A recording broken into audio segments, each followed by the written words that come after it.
శ్రీమాత్రే నమః శ్రీ గురుభ్యో నమః హరి ఓం.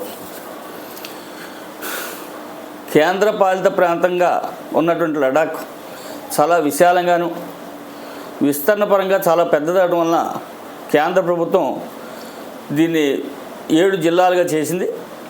అయితే ఇంతకుముందు 2 జిల్లాలు ఉన్నాయి, లడాక్, కార్గిల్ అని. ఇప్పుడు వాటిని మళ్ళా విభజించి 7 జిల్లాలుగా చేశారు.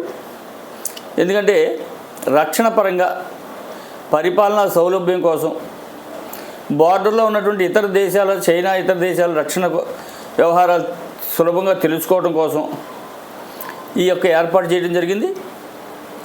ఇప్పుడు అందులో ఉన్నటువంటి కొత్తగా వచ్చినటువంటి 5 జిల్లాలు ఏమేంటంటే జన్మకార్, 2 ద్రాష్, 3 స్మాన్ స్మ్యాన్, 4 నోబ్రా, 5 చాంగ్తంగ్, 6 లడాక్, 7 కార్గిల్.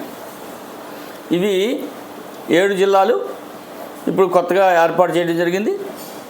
దీనివల్ల ఏదైతే లడాక్ ఉందో అక్కడ రక్షణ వ్యవస్థ,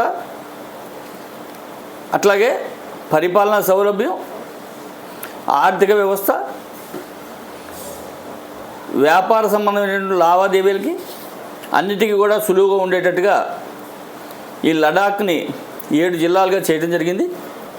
ఇది 370 ఆర్టికల్స్ తీసేసిన తర్వాత లడాక్లో వచ్చినటువంటి కొత్త పరిణామం ఇది. ఒక మంచి శుభ పరిణామం కూడా.